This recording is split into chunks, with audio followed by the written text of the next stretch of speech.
He said you can read music. Here is the piece of music. This is how you adjust your levers. Can you see the levers from here? Don't waste my time. Learn it. Come back. So okay, he was so mad. He spoke as if he was always stoned, but he wasn't. So anyway, the piece was like this, and I played it like this.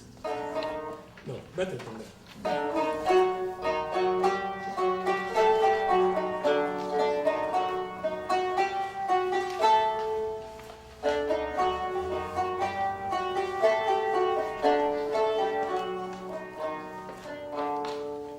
I was so happy I didn't make any mistake.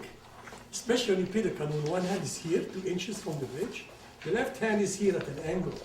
You have only 2 eyes, not 4. So you can only see one hand, the other one move blind. And I was so happy. And he just destroyed me. Somebody dying. I said, no. This is a funeral march. Where's the shakhla and the la'la? Where are the ornaments and the beauty of the piece? I said, well, I played as you gave me, as it is written. He said, that's your first mistake. You should never play as it is written, as Egyptian music. By extension, to you dancers and drummers, learn the choreography as much as you want, as much as you need, but at one point in your life, be creative. Add things to it. So he proceeded to show me how to do it. Something maybe like this.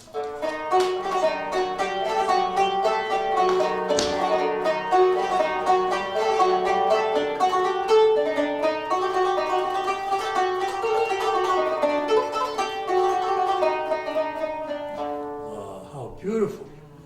Second mistake was to ask him to repeat it. You can't repeat it, so of course he changed it every time. Now, Arabic music is very rhythmic.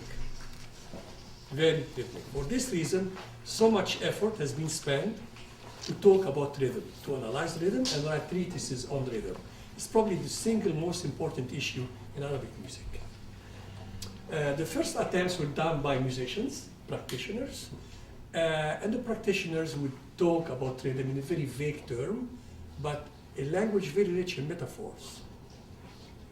Then came a fusion of Greek learning and Arabic learning to explain rhythm, not in metaphors or whatever, but with the concept of time. You have the shortest perceivable time, you double it, you triple it, and you can create rhythms. Very interesting concept. And then they created notation. At the beginning, they were not very precise, and I don't have the time to go through the whole page, but I want to turn your attention to the little drawing here. See this beautiful drawing? This is a very slow waltz from the early 10th century. And it's not only a notation of a waltz, a very slow one, but also captions and analyzing the waltz. What do you do? You add a beat and you remove a beat, and what do you do, etc., etc. Then, 3 centuries later, we have the most brilliant notation system by Safiuddin al-Urmani al-Baghdadi, who survived the Mongol invasion of 1258, and he died in 1294. What did Safiuddin do? He said, okay, we use circles to measure poetry. You have feet, metric feet, we combine feet, rhythmic feet, you make meters, and then the meter gets repeated after every line of poetry, so you get the idea of circles. So you have the short syllable and the long syllable. So Safiuddin said, I've not seen any good notation. I'm going to borrow the prosodic notation, the notation to measure poetry, to notate rhythm in music. So this was in the 13th century. In the 20th century, or the 21st century, a guy named Джордж Савва said, I'm going to help the babes and tell them how to read Egyptian rhythm in case they don't know how to read music. And this is what you have in the second page, circles. And for example, how many of you guys do not read music? Raise your hand. Okay, you are wonderful customers. In 5 seconds, you're going to be playing rhythm. And you're going to play something in 10-8. Oh my Lord, 10-8, holy macaroni, 10-8. Okay, easy. So what you do, you get the circle, you divide it into 10 sections. And you have what we call a strong beat, a dum. You have a tak, weaker beat, and you have a silence. Let the music breathe, for heaven's sake.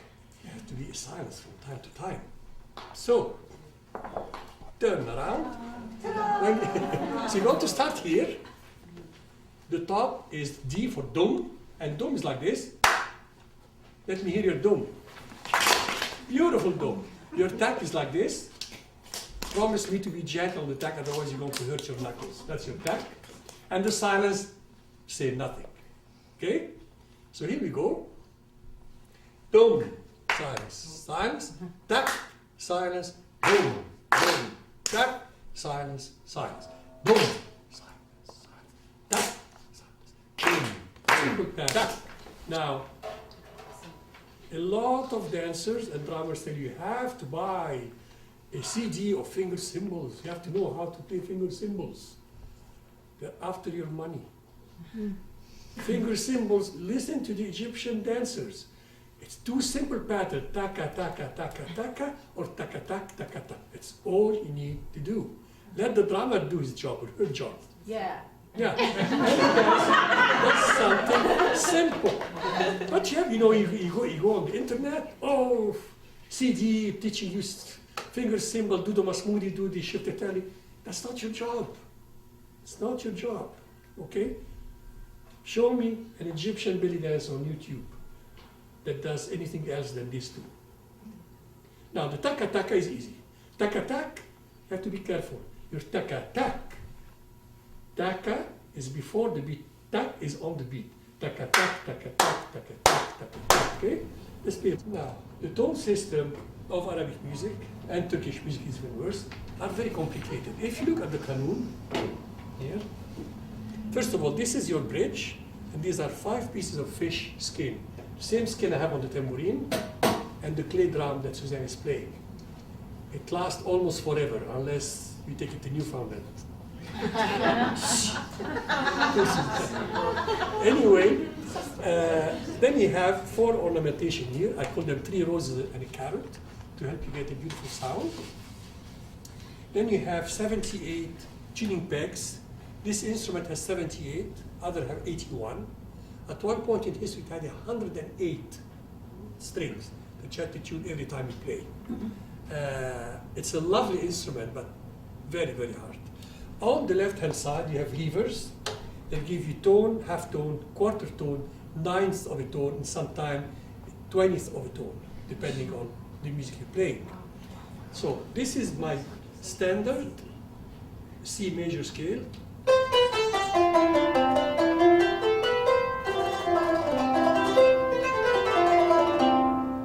I'm going to do gala gala and change 2 notes. And if you don't know music, just tell me which degree is a bit off. It's not off, it's actually very aesthetic. But let's call it off for now. Yeah. Don't look.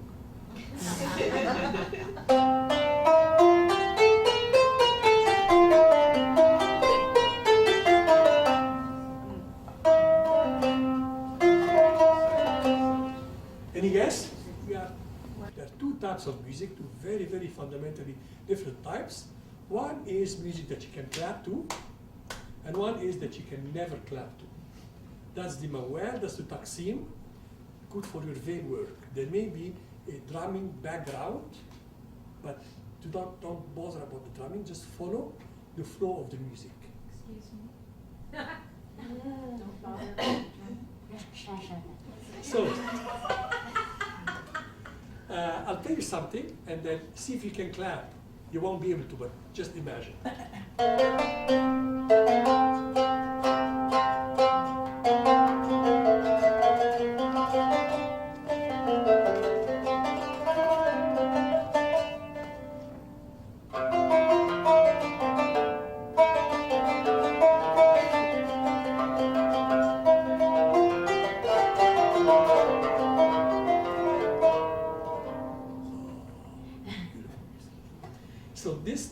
This is called taksim today, but it was called by the philosophers in medieval Baghdad as prose music. You have poetry music, poetry is measured, and you have prose music, is unmeasured. So they referred to music in the language of language. Okay? So this is what the Taksim does. And in your case, I summarize for you 6 dance forms, 6 musical forms. Before you choreograph anything, analyze it. And this chapter guides you into how to analyze your music. Randa Kamel said to me, this old music is so difficult to dance to. She acknowledged. I mean, you can see Kayuka dancing to it and Samia Gamal, but that style is gone, unfortunately. And she said you have to be a very clever dancer to be able to render this old style. But this did not stop me from producing these 2 CDs, just to give you an idea of the sound that pieces of earth, 9, 10, in 10 No, I said 9, 10 because I always give the cue. 9, 10.